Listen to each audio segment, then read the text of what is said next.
My name is Amy, I'm 35 years old, and I live alone in a small house in the suburbs of Colorado Springs. I work as a manager for an interior design firm, a busy but stable job that lets me maintain a peaceful and independent life.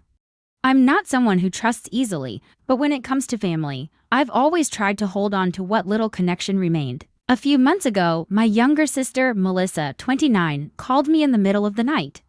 Her voice was weak, trembling like she had just finished crying. She said she'd been laid off when her company suddenly shut down, and soon after she was diagnosed with the West Nile virus. My heart sank. We were never that close, but I couldn't ignore what she was going through.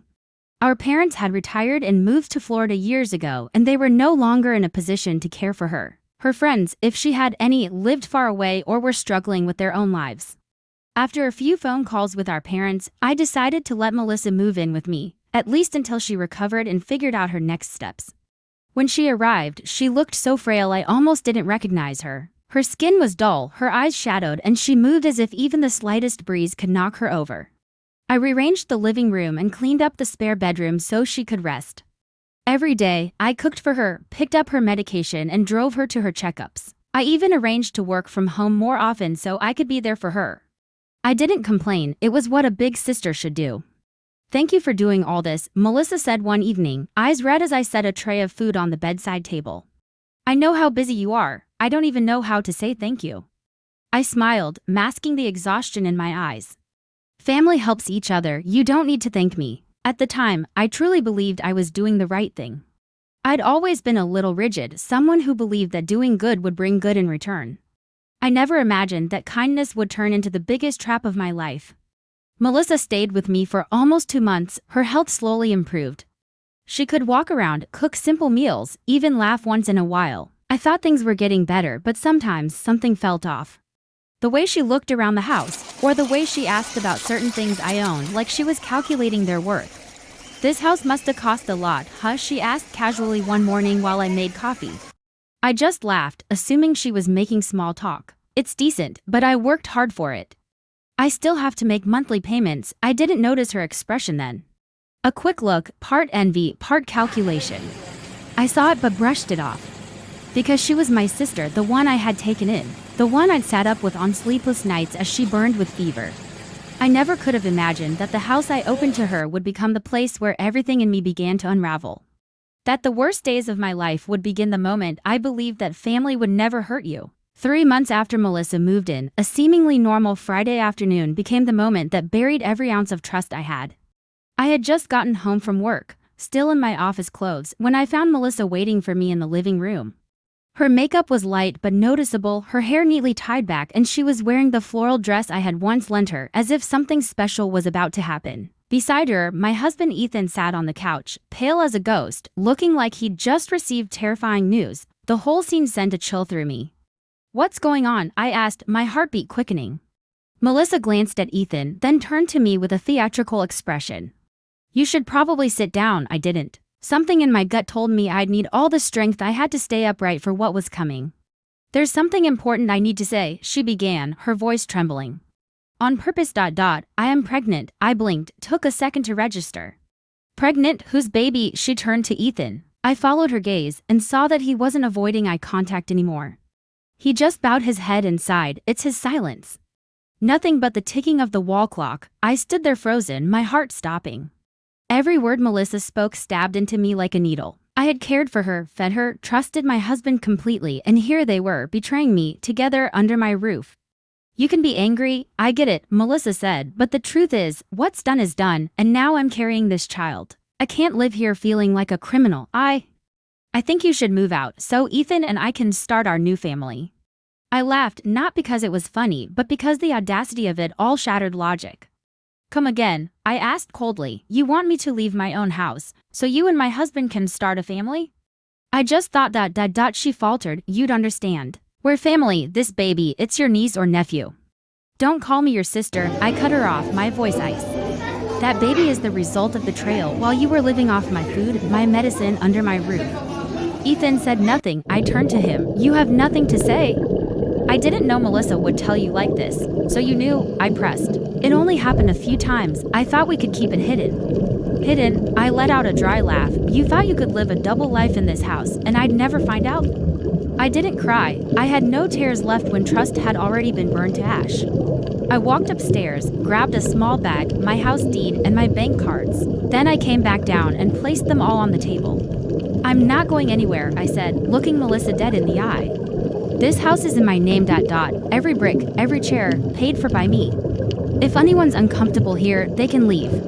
Melissa looked at me like she couldn't believe what she was hearing. But I'm pregnant. Don't use that baby to shield your greed, I said. If you had the nerve to sleep with my husband, you should have the nerve to find your own place.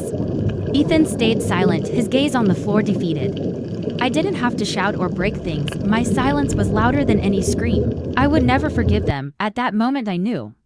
A door had closed forever, and the saddest part? The one who shut it was the person who once called me sister. Melissa stood frozen, her face drained of color. Ethan sat there like he was awaiting a verdict. I crossed my arms, holding myself steady even as my heart pounded. But my voice, it didn't waver, it was sharp, precise. I'll be filing for divorce on Monday, I said, eyes fixed on Ethan. You can pack your things tonight.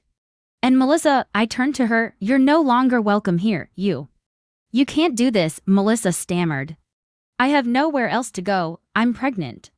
Are you really going to kick me out onto the street? I let out a cold laugh. That's funny, when you were trying to steal my husband and kick me out of my own home. Did that cross your mind? Ethan looked up slightly, his eyes dazed. Andrea, I know I messed up. I know there's no excuse. But you have to understand, what happened between me and Melissa didn't start as a plan. It just spiraled. Spiraled, I repeated, nearly laughing. You're talking about betrayal, not slipping in the shower. I walked straight to the small safe in the corner of the room and pulled out the house documents. Every single one in my name, because I bought the house before we got married. I laid them out on the table one by one, as if spelling out a truth they could no longer deny. Melissa, I said slowly, you thought this house belonged to both me and Ethan, didn't you? She nodded, her eyes filled with confusion and fear. That's unfortunate. You should have checked before trying to take something that was never yours. Ethan doesn't own a thing here. No title, no stake, not even a savings account. I turned to Ethan and saw the shame and desperation all over his face. Melissa looked like she'd been hit with a bucket of ice water.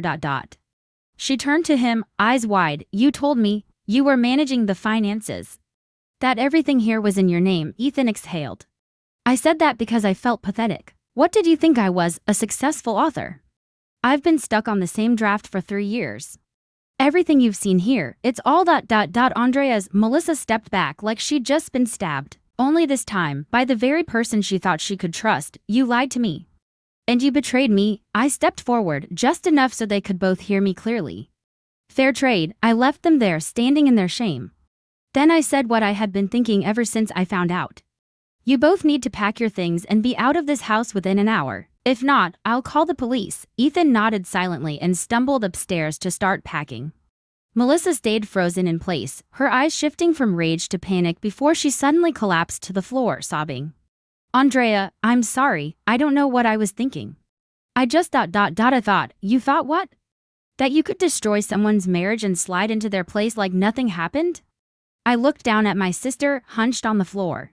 I don't need your apology, I need you gone. I turned away, not allowing myself to soften. Sisterhood, once stretched past its breaking point, can't be saved. An hour later, they were gone. Ethan said nothing. Melissa was still crying, but this time in silence, probably because she knew every last card in her hand had been laid bare.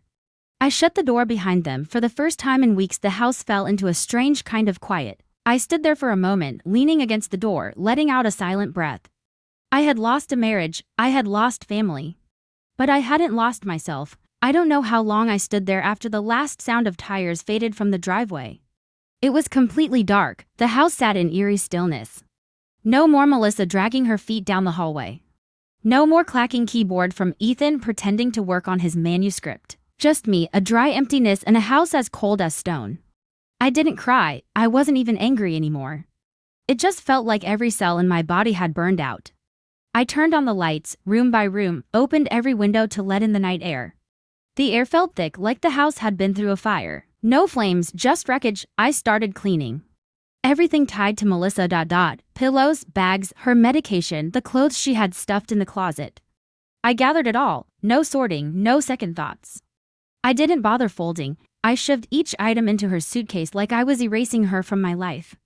As for Ethan, unfinished drafts, philosophy books he never read, the bath towel I gave him on our second anniversary, I packed them into a bag and shoved it to the front door. Just as I dragged the last suitcase into the foyer, the doorbell rang. I knew who it was. Melissa stood there, eyes red, cheeks streaked with tears. She wore the hoodie I once let her borrow, arms wrapped around her stomach like she was trying to win sympathy. "Andrea, please, let me stay just one night. I don't know where to go. I'm sorry, I really am." I looked straight into those eyes, the same eyes that once made me cave when she was little and broke her arm falling off a bike. But this time, they weren't the eyes of a sister in need. They were the eyes of someone who had crushed trust and was now trying to patch it up with cheap tears. "No," I said, hand firm on the door, "you're not allowed back here." "I'm sorry, I really am." I looked straight into those eyes, the same eyes that once made me cave when she was little and broke her arm falling off a bike. But this time, they weren't the eyes of a sister in need. They were the eyes of someone who had crushed trust and was now trying to patch it up with cheap tears. "No," I said, hand firm on the door, "you're not allowed back here. Not tonight, not ever, but I have no one. You had someone, my husband, and you chose to betray me with him. So now, take care of each other." Melissa collapsed onto the cold porch tile, sobbing. I don't know what I was thinking. I messed up, I know I did. I stood still. "It's too late, Melissa. Starting today, you're no longer part of my life." I closed the door without another word. The sound of the lock clicking into place felt final. The next morning, I brought the divorce papers to my lawyer's office. Everything had already been prepared. Ethan would have no claim to any assets, since everything was in my name and clearly documented. I didn't want to drag it out, I just wanted it over. As I signed the final document, my phone buzzed. It was my mom. I stared at the screen for a few seconds before hitting silence. I wasn't ready to explain. I wasn't ready for the excuses or the judgment. At 3 p.m., the lawyer called to confirm the divorce papers had been filed. The court would be sending Ethan a summons in the coming days. When I hung up, a strange calm washed over me. I wasn't happy, but I felt clean. That night, I sat alone on the balcony, poured myself a cup of mint tea and looked out into the night sky. The cold wind slipped through my hair, rustling the leaves like a soft whisper from the peaceful days I once thought were gone. I knew the road ahead would be hard. I'd face phone calls, rumors, maybe even resentment from relatives. But I also knew I had done the right thing. I had chosen myself. In the end, if I didn't protect me, who would? Just 3 days after filing for divorce, my phone rang again. This time, I didn't press silence fast enough. My mom's name lit up the screen before I could hang up. I hesitated for a second, then answered. "Hi, Mom, so you're finally picking up." Her voice sharp, no greeting. "Andrea, I heard from Melissa that you kicked her out of your house. While she's pregnant, is that true?" I closed my eyes and kept my voice calm. "Yes. I couldn't let her stay after what she did." "You really think that was the right thing to do?" she snapped. "Melissa is pregnant with Ethan's child, has no job, no home. You think this makes you strong, because to me, it just makes you cruel." I was quiet for a few seconds. "You know she slept with my husband, right? What she did was wrong, I'm not excusing it. But Ethan is older, more experienced, and knew how to manipulate things. I believe if Melissa made a mistake, it's because she was led into it." I could barely believe my ears. "Manipulated? Mom, are you talking about a grown woman, almost 30, who was living off her sister, then used the time I was at work to steal my husband? That's what you call manipulated? You're being too harsh, Andrea," my mom snapped. "Family doesn't act like that. When someone stumbles, we don't throw them out. We reach out and lift them up." I already reached out, Mom. I took a deep breath. I let Melissa into my home. I took care of her, every meal, every prescription, and the way she thanked me was with the most blatant betrayal imaginable. There was silence on the other end for a few seconds, then my mom's voice softened. "She's still your sister, and that baby, it's blood. It's family, you can't be so heartless." It closed my eyes. For a moment, I was pulled back to childhood, when I was always the one expected to be stronger, to give in to my weaker little sister, even when it was never fair. And now, the same script was playing again. Except this time, the price wasn't a toy or a slice of cake. It was my entire marriage and my dignity. "I'm sorry, Mom," I said, my voice strangely calm. "But this time, I'm not backing down, not anymore." My mom went silent like she couldn't believe I'd said that. Then she said one final line, heavy as stone, "You've changed. You're not the daughter I used to know." I ended the call without responding. Maybe she was right, I had changed. But not because I wanted to, they had forced me to, so I wouldn't get trampled again. The next morning, I got a text from my dad. Short and to the point, "Your mother's really upset. If you can, think this over. Family shouldn't turn their backs on each other over a mistake." I didn't respond. I didn't have the energy to explain myself to people who only saw one side of the story. They hadn't lived in that house. They didn't come home late at night to find Melissa and Ethan on the couch, laughing at some movie like I didn't exist. They weren't the ones who trusted and got betrayed under their own roof. By the afternoon, I emailed my lawyer and asked them to expedite the divorce. I attached additional documents, statements, and anything else needed. I wanted this to end as soon as possible. No more dragging it out. No more chances for anyone to pull me back into that chaos. That night, just as I turned off the lights and got ready for bed, the doorbell rang again. I peeked through the curtain. It was my mother, standing there in a thin coat, clutching her purse tightly. When she looked up at the window, her expression wasn't angry or sharp like on the phone. It was something else, something I couldn't name. I didn't open the door. I just stood there watching quietly, then turned around and walked away. Not because I didn't love her, but because I couldn't keep loving without being protected. A week after the tense call with my mom, I thought things had finally settled down. I went back to work, focused on my unfinished projects, tried to keep my mind from slipping back into the pain my family had caused. But the peace lasted only 3 days. Monday morning, just as I walked into the office, my assistant, Sam, rushed up to me with a concerned face. "Andrea, there's an older woman. She's been sitting in the lobby since 8 a.m. Says she's your mother and it's urgent." I sighed, not even trying to hide how tired I was. I didn't want a scene at work, so I nodded and told Sam to bring her to a small meeting room. As soon as the door closed, she pulled an envelope from her purse and slid it across the table. "Ultrasound results, Melissa lost the baby. The doctor said it was due to stress. I said nothing, just stared at the paper, feeling cold inside. "See what you've done," she hissed, her voice shaking with anger. "You pushed your sister to this. Is that how a big sister behaves?" I looked up at her, meeting her eyes. I didn't make Melissa do anything, she made her own choices. And as for the miscarriage, I took a breath. I'm sorry it happened, but I'm not responsible for someone else's emotions or decisions. A pregnant woman kicked out of her home with no one and nowhere to go. Do you really think that wouldn't affect her mentally? And you still think you're right? Each word hit like a slap. Not because I felt guilty, but because it hit me. My family never truly stood with me. Then why didn't you take Melissa in, Mom? Or any of the relatives who care so much? Everyone's quick to defend her, right? She didn't answer. I went on, my voice no longer soft. Because all of you are quick to judge, but when it's time to actually help, nobody steps up. Don't guilt me into carrying consequences for mistakes that weren't mine. My mom stood up abruptly, her eyes red with rage. You've become so cold, Andrea. You have no heart left. No, Mom, I replied firmly. I'm just learning how to protect my heart after it was shattered by the people I loved the most. She said nothing more. She just left the ultrasound paper on the table and walked out.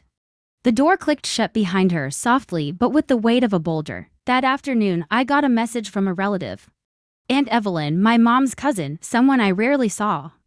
Andrea, I don't want to interfere, but everyone in the family is talking. They all say you've gone too far.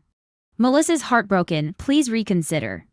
I held the phone, feeling numb. Everyone in the family. None of them were here. None of them saw it. Yet they had no problem deciding who was right and wrong, like they were reading some cheap novel. I replied with just one sentence. If everyone cares so much about Melissa, why hasn't anyone offered her a place to stay? No one responded. That night, I got another call, this time from Jenna, my best friend from college. Her voice was tentative. What's going on? I heard from some of your relatives. They said you kicked Melissa out while she was pregnant, and now. I cut her off. Melissa betrayed me in my own house. With my own husband. Silence on the other end. She destroyed everything. I'm just the one cleaning up the mess, I added. And I'm not obligated to play background for someone else live a life they don't deserve. Jenna let out a slow breath. I get it. I'm sorry for asking. It's okay, I said gently. I just don't want anyone else telling my story wrong anymore. Eventually, I wrote a long letter, not to send to anyone, just to keep for myself. In it, I laid everything out, from beginning to end. No sugarcoating, no edits. I wanted to record the truth. Not to justify anything, but to remind myself. Sometimes, holding your boundaries is the kindest thing you can do for yourself. And when I folded the letter and tucked it into a drawer, I knew one thing more clearly than ever. I didn't need the whole world to understand me. I just needed to stop betraying myself. 3 weeks after filing for divorce, I got an unexpected message from Ethan. He didn't call, didn't say much. Just one line: "I need to tell you something.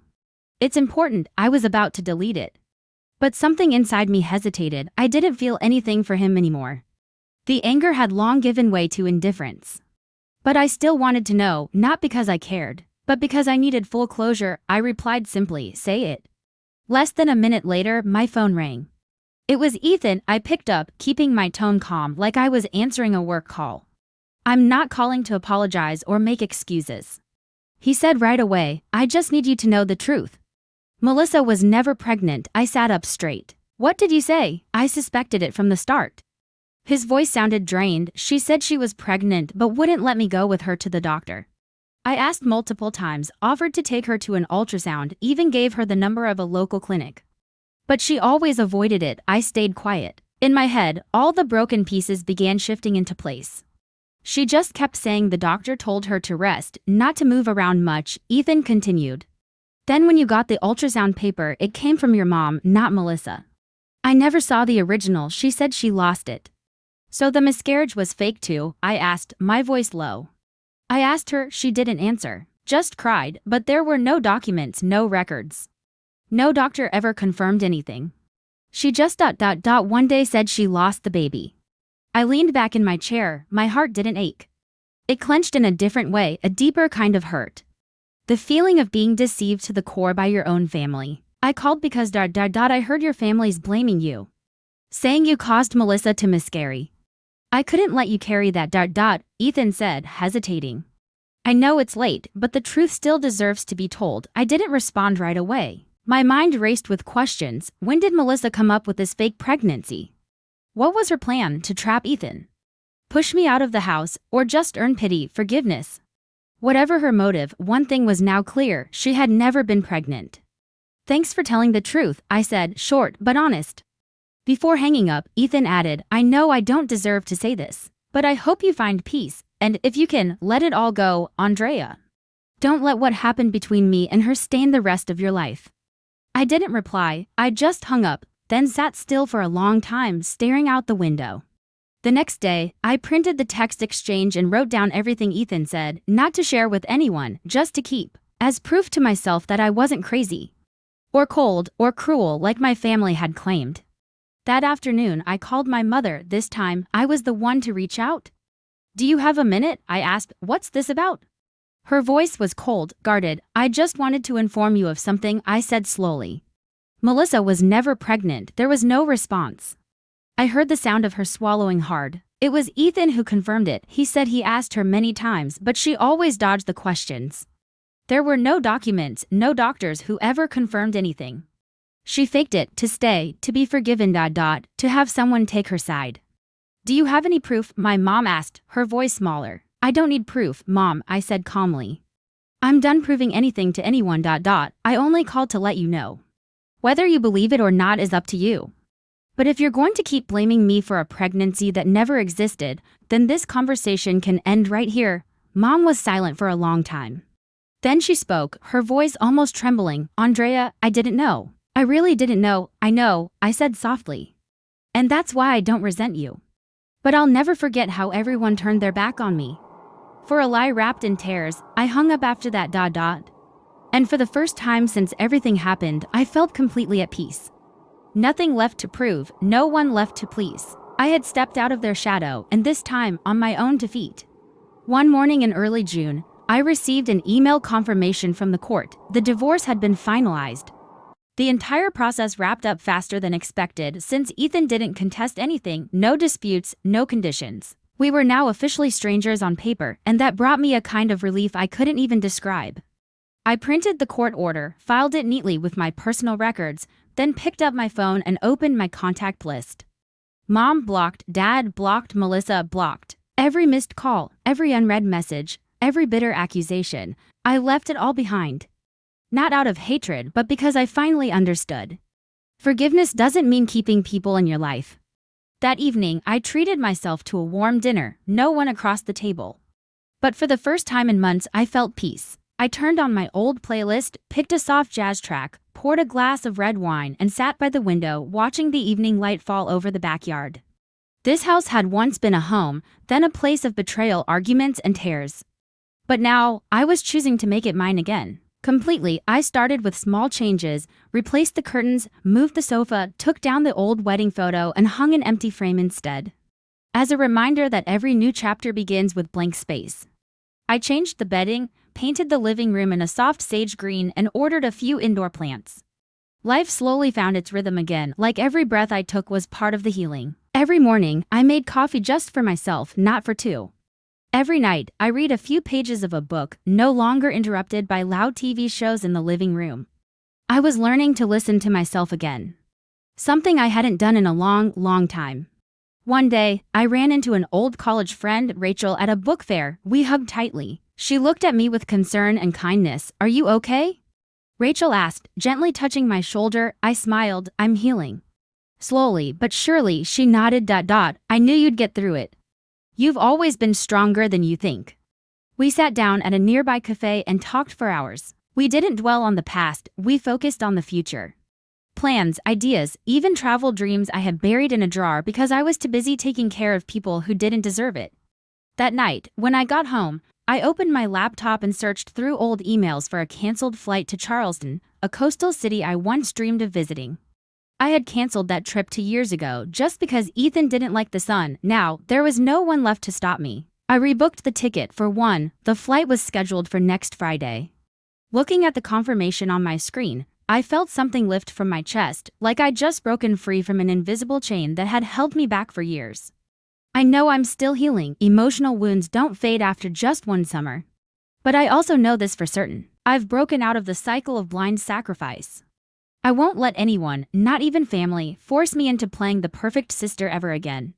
I no longer care where Melissa is, what she's doing, or what version of the story she's telling to gain sympathy. I don't try to explain myself to my parents anymore. They're free to believe whatever they want. But I also have the right to live in my truth, and that truth is, I chose myself.